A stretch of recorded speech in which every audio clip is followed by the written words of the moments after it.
black girls murdered a 66-year-old immigrant man in the streets of DC this weekend in one of the most heinous crimes I have ever seen caught on video. So heinous, in fact, I won't even show you the full clip. It is that disturbing. Because while America's capital is still decorated in Black Lives Matter flags, immigrant lives apparently don't matter much.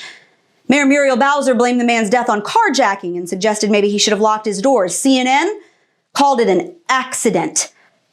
Because this one didn't fit the narrative. See, you can smear millions of white people as terrorists and racists when one white dude shoots up a massage parlor, but you can't call out two black girls for murdering an immigrant. This is what happens when you stop calling evil evil and you start ranking every crime based on the color of the people involved. Death stops mattering unless you can use it as a weapon. And people's lives become worthless if you can't use them to push an agenda. But this is Mohammed Anwar. His life mattered, even if it doesn't matter to the left.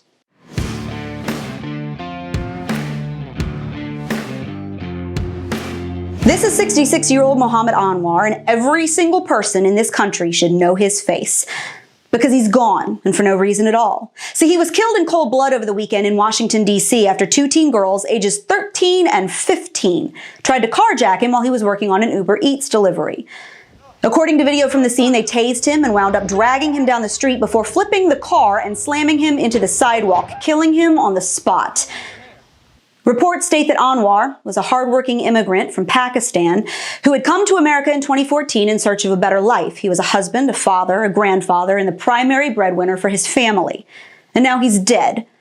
All because he was trying to make a living by delivering food in a city that supposedly values immigrants and people of color, and where the only thing that anyone ever has to fear is a white guy. Or at least that's the narrative the left is still sticking to. Because rather than call this out for what it was, murder, CNN said Anwar died in an accident. Because God forbid a reporter actually say that two black girls killed an immigrant man for no good reason. That doesn't look good after a year of screaming that people of color are always the victims, and the only threat to this country are white dudes. Gotta stick with that riff. DC Mayor Muriel Bowser, who was such a champion of Black Lives Matter last year, it's a wonder she wasn't out there throwing Molotov cocktails herself, lost what little was left of her brain and started tweeting about auto theft, calling this a crime of opportunity and urging drivers to keep an eye on their vehicles. Like it was this poor Uber driver's fault that he was carjacked and killed by a couple of little thugs because he didn't lock his door in the crime-ridden cesspool that is her city. Really? Why are we talking about carjacking? I'm sorry. I was given to understand that race is the only thing that matters in situations like this. That's the rule, right? We have to look at the killer and the victim and derive our message from how much melanin they had and where they were born. So following that line, did this man's life matter? Just asking for a friend, because see, I was in DC over the weekend. Don't really know why. I guess sometimes I just forget what the fetid stench of failure and hypocrisy smells like, so I have to go back and remind myself. And you know what used to be a pretty beautiful city now looks like a cross between a refugee camp and the outside of Gitmo. Half of it is locked behind barricades or covered in tarps. You can't hardly get to any of the statues or the monuments or the war memorials because they're all fenced in behind massive iron bars. The sidewalks are lined with gates. You can't even see the front of the White House because a gigantic fence covered in black drapes has been set up so high, tourists were trying to lift each other up on their shoulders just to get a picture. The cherry blossoms would be nice this time of year, you know, if you could get within 100 feet of them. And none of this was because of the idiocy that happened on January 6th. Oh no, this crap is still up because of the Black Lives Matter protests that happened all last summer. You can still see the graffiti randomly scrawled on the walls and the signposts. At the same time, the half of the city that isn't locked behind barricades and blocked off to taxpayers is decorated with Black Lives Matter banners in honor of the same fools who were torching the city last year. So now that's where we're at. DC will decorate itself with flags to honor the very people burning it down and smashing it to bits for racial justice. And meanwhile, the media and the politicians and the activists will pick and choose which violent crimes to harp on and which ones to ignore based on whether they fit that race-based narrative. White dude shoots up a massage parlor and suddenly we've got an epidemic of white terrorists running around killing Asians. Arab dude shoots up a grocery store and kills a whole mess of white people. And now we're back to not being able to talk about race because that's bigotry.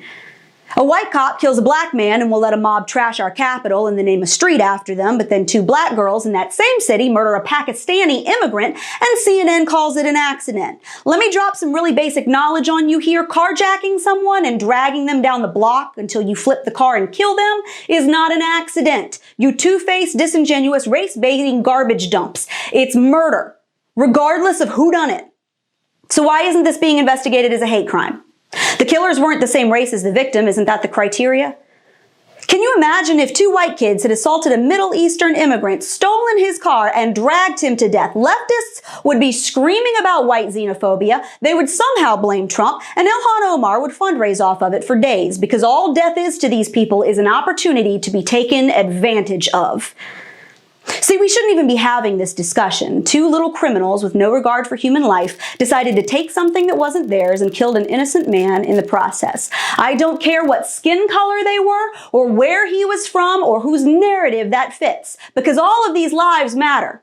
Asians shot in a massage parlor matter, black children shot in Chicago matter, white people in a grocery store, immigrants in their cars, they all matter. But since the left has decided to make every crime about race, ethnicity, and social justice, we now have to call out the double standards they have for when something is a targeted hate crime that can be used to demonize an entire group of people, and when it's just a run-of-the-mill accident that we should all ignore.